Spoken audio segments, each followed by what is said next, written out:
Aí você vai fazer a pergunta? Sim, como, de acordo com o que a gente estava estudando antes sobre Páscoa, aí eu queria saber, assim, mais ou menos, porque tanta gente fala Cordeiro de Deus, e eu fico com essa curiosidade sempre do que se trata, como que se deu isso, como que aconteceu, como... Por que Jesus é chamado Isso, Cordeiro como de Deus? chegou até isso? Entendi. Bom, o que aconteceu foi o seguinte, isso já vem de tradições muito antigas, certo? Sempre, nos povos antigos, sempre se sacrificavam animais em oferenda aos deuses. Cada povo por seus motivos, certo? Lembremos que os povos, eles eram politeístas, né? Então, se sacrificavam animais para oferecer para vários deuses. Mas, na tradição cristã, né, o que vem a explicar por que Jesus é chamado Cordeiro de Deus, aquele que tira os pecados do mundo, né? A explicação está no povo judeu antigo, já em torno de 3.500 anos, aproximadamente, antes de Jesus. Olha, Jesus veio, né, muito tempo depois. De acordo com a crença deles, com a tradição deles, de acordo com o que ficou na história bíblica, né, é que Deus determinou, o Deus que eles acreditavam, né? Determinou que, devido aos pecados daquele povo, o anjo da morte passaria por ali e levaria o primeiro filho de cada família, ou seja, o primogênito de cada família, né? Diz até que o faraó, à época, não acreditou, mas a família dele também não foi poupada.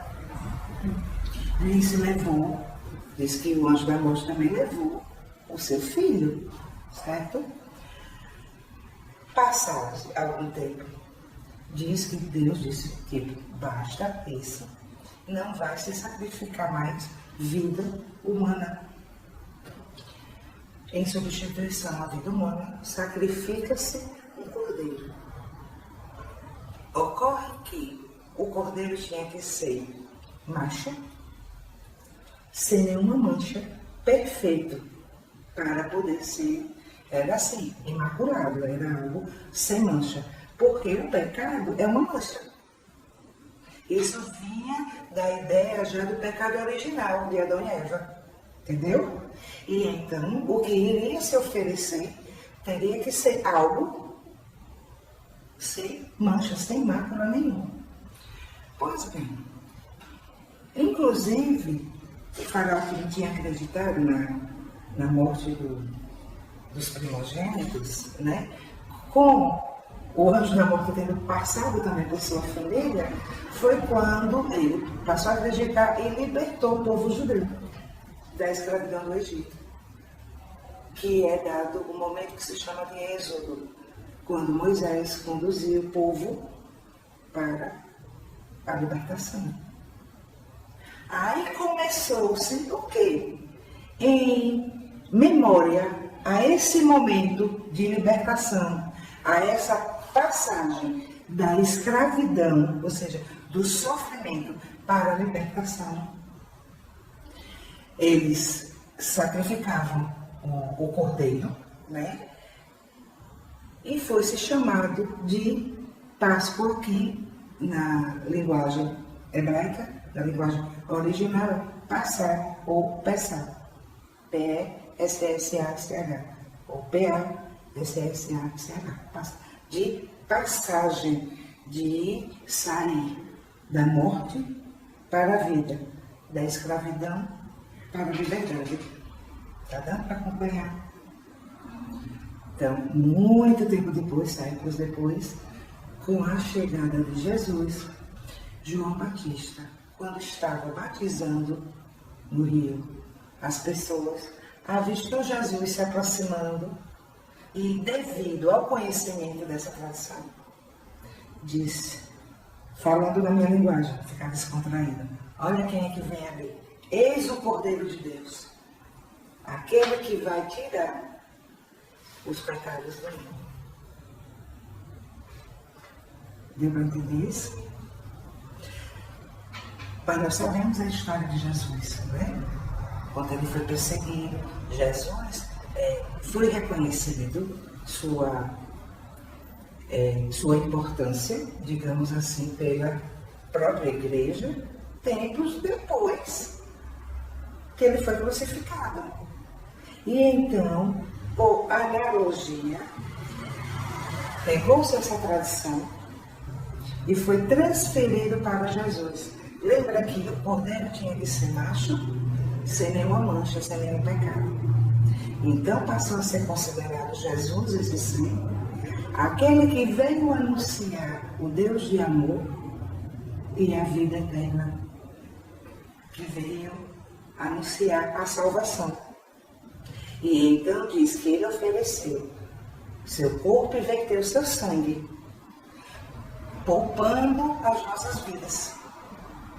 Então as vidas não seriam mais sacrificadas, porque ele já tinha feito o maior sacrifício. E a Páscoa, onde entra aí, do povo egípcio, nós vimos que da passagem, da libertação, né? Dos escravos do Egito, do povo judeu do Egito, tudo conduzido por Moisés. No caso de Jesus, a ressurreição, ou seja, venceu a morte. É a passagem das trevas para a luz, da morte para a vida eterna. E então o cristianismo entende que a vinda de Jesus, a mensagem de Jesus é para que você busque a sua salvação, a sua ressurreição, a sua passagem das trevas para a luz. Isso é a Páscoa. Em outros povos, porque nós estamos falando daquele povo, dos judeus. Em outros povos, também havia Páscoa.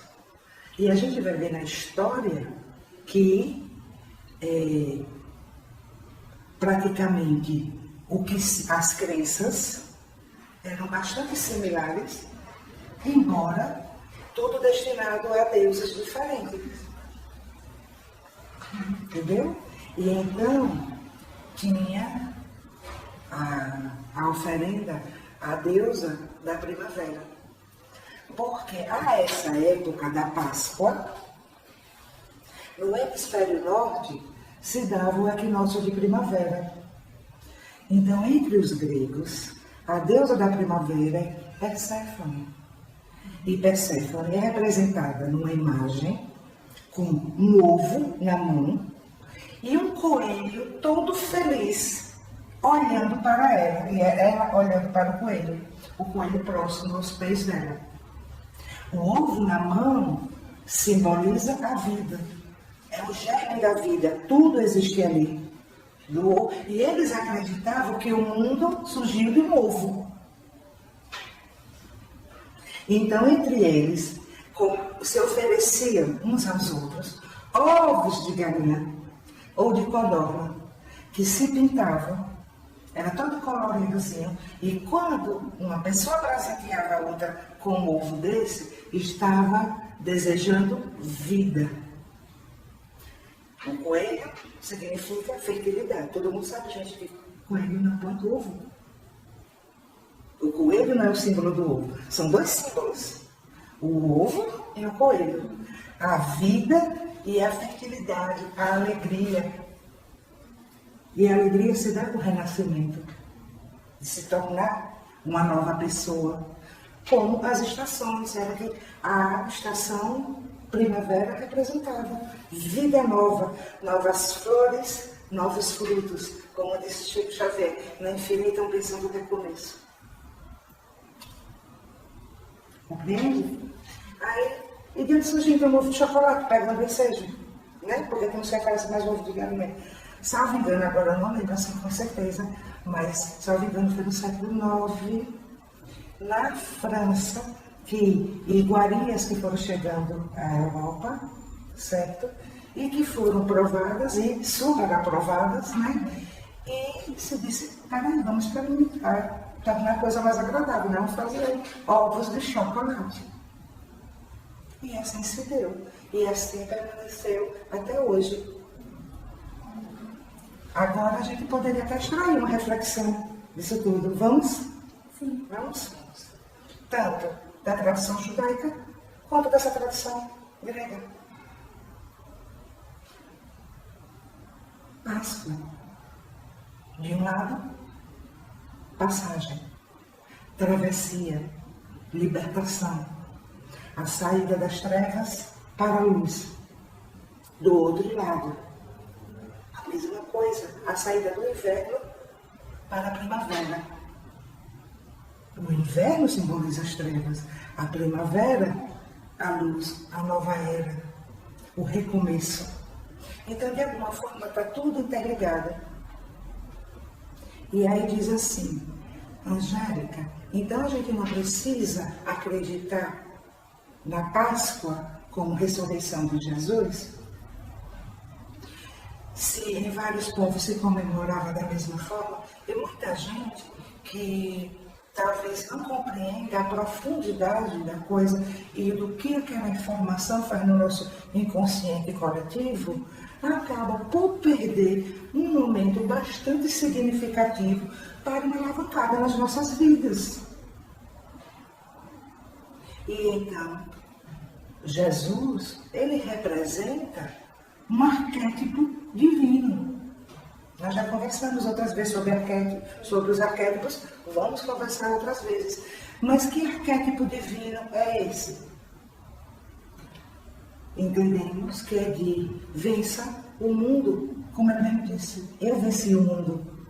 Não é fazer o que ele fez, não é ele ser copiado, não é sorrir como ele sorria, cantar como ele cantava, falar como ele falava.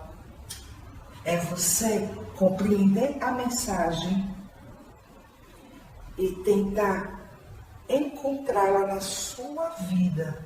Porque a maior mensagem de Jesus é sobre o autoconhecimento. É sobre quem somos nós. Então, com outras palavras, a gente entende que Jesus, em nenhum momento, ele veio representando um Deus para condenar e nem para salvar. E isso choca algumas pessoas. Mas para nos libertarmos e que somente nós, cada um, por si, pode se libertar. A partir do momento que se reconhece. E então, quando se fala de sacrifício, qual é o maior sacrifício que se pode, então, oferecer a Deus dentro desse conteúdo de informação, desse pacote de informação que Jesus deixou? O vencer a nós mesmos, o morrer a cada dia. Entende? O que é sair das trevas para a luz? É você tomar consciência da sua própria escuridão. E quem vem a dizer isso? Depois quem? Jung. Jung diz, ninguém se ilumina por imaginar figuras de luz, mas por tornar consciente a sua própria escuridão. E então, somos nós que vamos fazer uma travessia, fazer a passagem de um polo para o outro e encontrar a estrada do meio, o caminho do meio. Então, gente, quando eu falo assim, que o que Jung diz, que ninguém se ilumina por imaginar figura de luz, mas por tornar consciente sua própria escuridão, entendeu?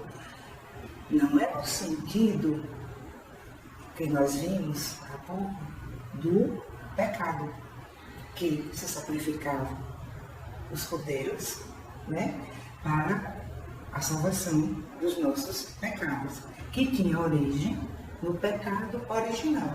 Ou seja, por mais que você faça, você continua manchado, você continua sendo um pecador. Aí o que acontece? Por essa crença fazer parte do nosso inconsciente coletivo, entende? Principalmente do homem ocidental, ele acaba por reprimir conteúdos sérios que considera pecado.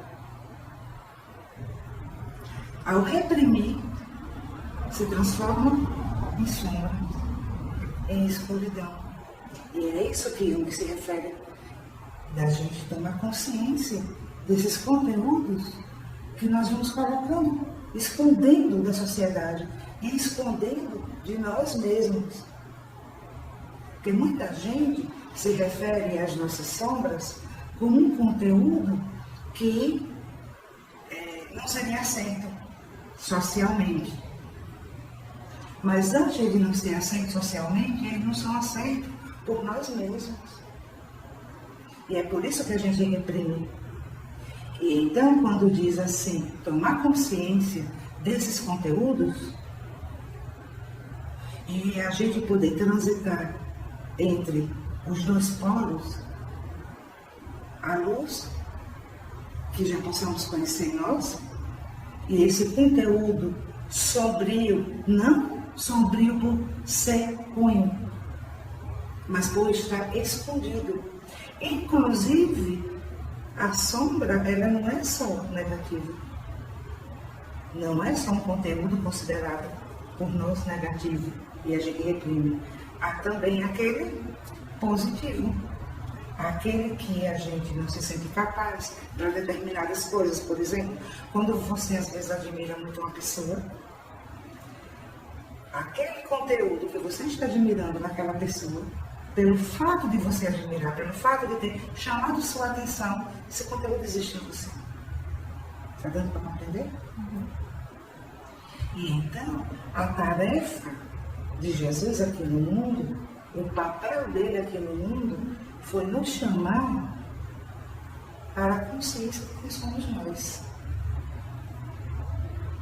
E a gente poder, então, dar a César o que é de César e a Deus o que é de Deus. Porque o homem não é para ele viver buscando uma santificação.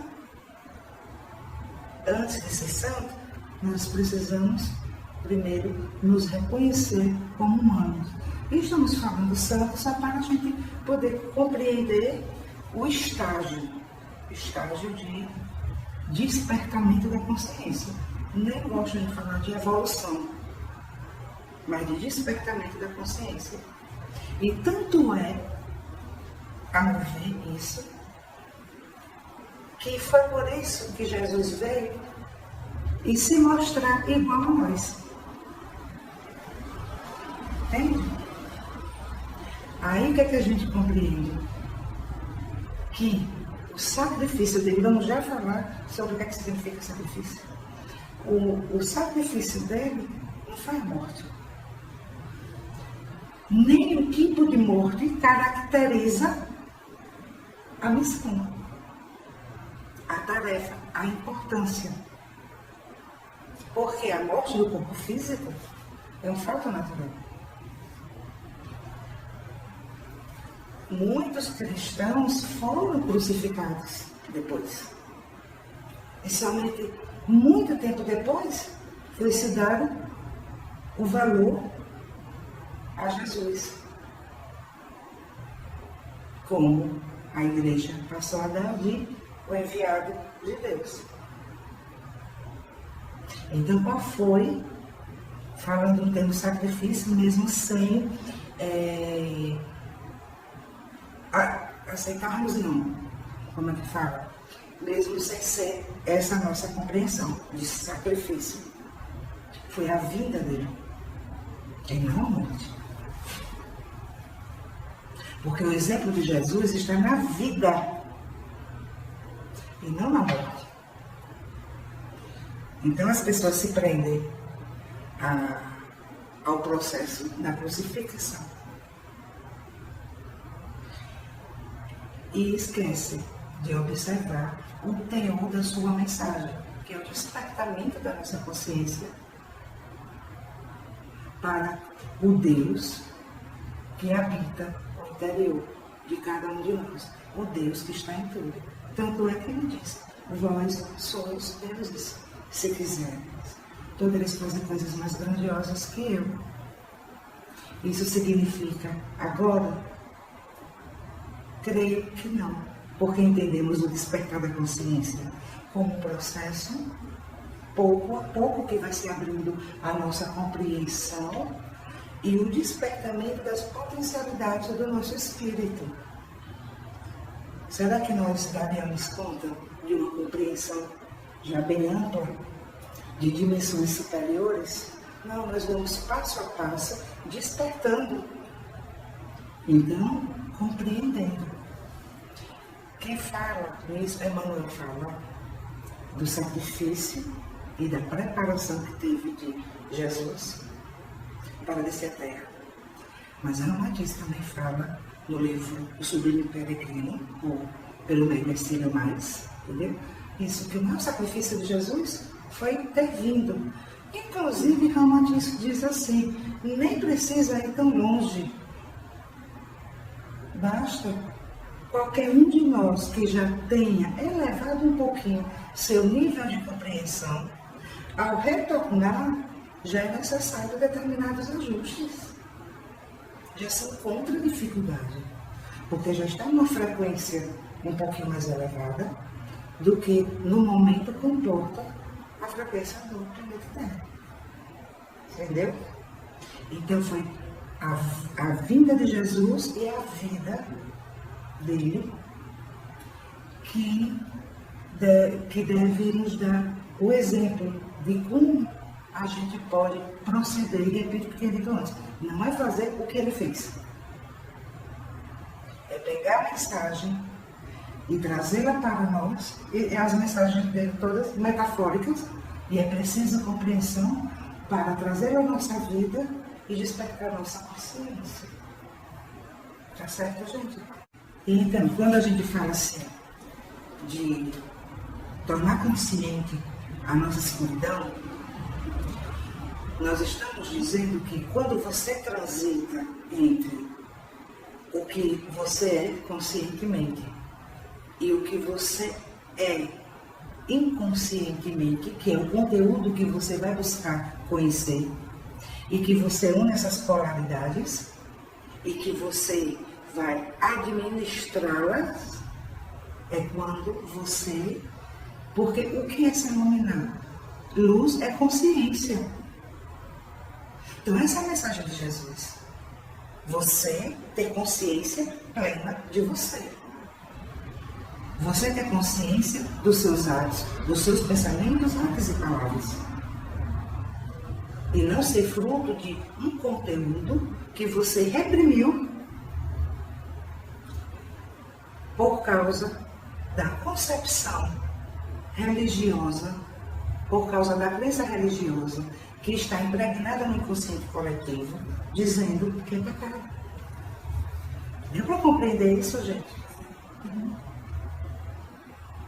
E então, Ramatiz diz assim, olha, a missão de Jesus, o sacrifício de Jesus, não foi a morte.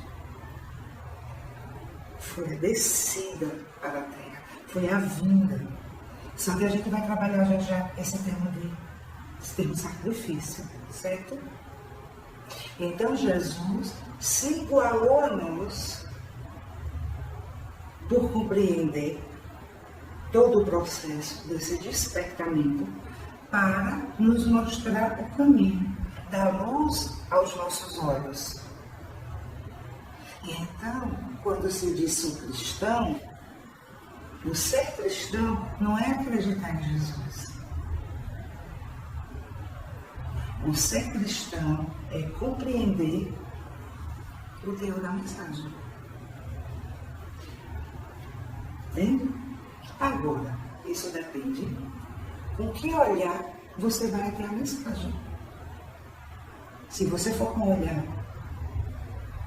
religioso, ou seja, um paradigma religioso, você verá um homem santo e que morreu na cruz para nos salvar. Há os pesquisadores, os historiadores, que vão sob outro paradigma, né? e então vê um Jesus histórico. E a psicologia também tem o seu olhar sobre a mensagem de Jesus. E descobre ali todo o funcionamento da psique humana. E a gente fica com esse paradigma, fica com esse olhar, que auxilia no nosso processo de autoconhecimento. Entende? E então o que se chama de sacrifício, nós vamos chamar de uma tarefa para ele e para nós. Porque nós entendemos que Jesus não veio para aquela época. Jesus veio para o futuro, quando o homem amadureceu, que pudesse compreender a profundidade da sua mensagem e então despertar sua consciência. Entende? Então, quando se fala sacrifício, na verdade, você sabe a origem do termo sacrifício? Sacrifício deriva de sacrifício. É tornar sacra uma atividade. A palavra sacrifício é designada para os rituais religiosos que se faziam no passado. Então, antigamente se sacrificava pessoas, depois se sacrificavam animais, né? E esse mesmo termo foi usado para Jesus, mesmo sem ele ser um cordeiro, né? Mas simbolicamente atribuiu-se a ele o Cordeiro de Deus, aquele que veio tirar os pecados do mundo. Só que, o que acontece? Esses sacrifícios acabam sendo renovados ano após ano. Antigamente era assim, todo ano eles faziam o mesmo sacrifício, por causa da mancha do pecado original. Então você tinha que estar renovando, porque você continuava sendo pecador. E agora, olha que interessante, diz que Jesus morreu na cruz para libertar a humanidade dos seus pecados, mas se continua trazendo à memória esse, entre aspas, sacrifício. E como é que funciona a psique humana? Após a comemoração da sua morte, se dá uma espécie de alívio e ao mesmo tempo de culpa, que ele morreu por minha causa, eu sou o culpado. Então como é que você vai se libertar do pecado? Nunca. Nunca. E então a sua mente vai sendo direcionada sempre dentro de um mesmo fim. E entra ano, sai ano e nada muda. E até quando vamos ficar assim? Se a mensagem dele é para o nosso autodescobrimento. E então, o sacro ofício, que é tornar sacro qualquer atividade que você esteja fazendo, é o mais adequado para a casa de Jesus, e não sacrifício. Ele tornou sacro a vida dele. Compreende isso? E não sacrifício. Porque o termo sacrifício denota o quê? Uma perda, sofrimento, luta, renúncia. Quando a gente diz assim, estou sacrificando meus finais de semana porque preciso estudar. Então, nesse caso, o sacrifício significa você renuncia a algo valioso para você em nome de algo maior. Como antes se sacrificava algo muito valioso em nome de algo maior. Agora, a gente que escolhe se a nossa vida é de sacrifício ou de sacro ofício.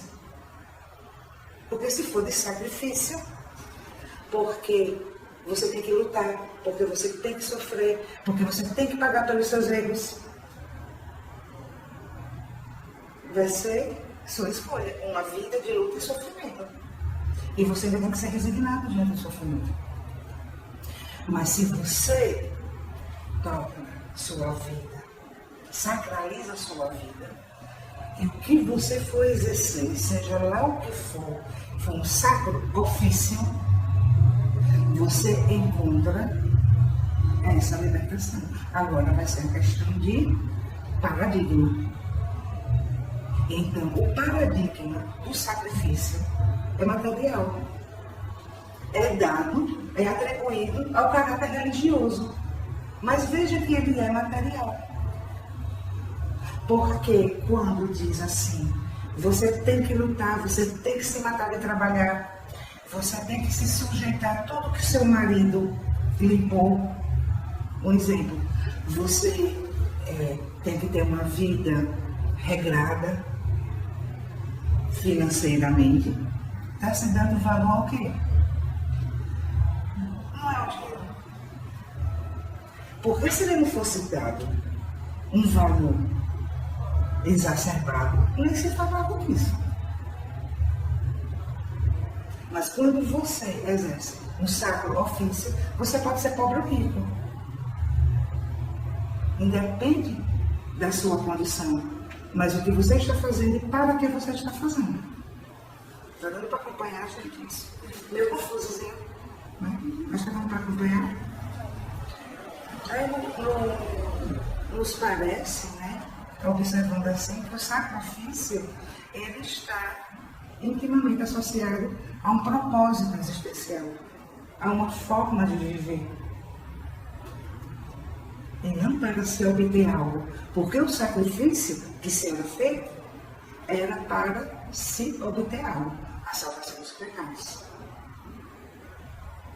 E quando Jesus disse, vós sois deuses, se quiseres poderes fazer coisas mais grandiosas que eu, ele diz, qual é a sua forma de viver? O que é que você torna sacro na sua vida? Então você sai do paradigma material, do dar e receber, para o paradigma espiritual. Então a sua vida é conduzida dentro de um propósito sagrado. Foi essa a mensagem dele. Então a vida dele foi um sacro ofício e não um sacrifício. E nos convidou a fazer a mesma coisa, a refletir sobre isso. Quando ele curava alguém que dizia, vai e não pequeis mais. Dizia, toma consciência da tua própria escuridão. Que a tua escuridão é você mesmo que se impõe. E ao tomar consciência dela, consciência é luz, você atrai para a luz. Não é para sermos santos. Entende isso? É para sermos humanos.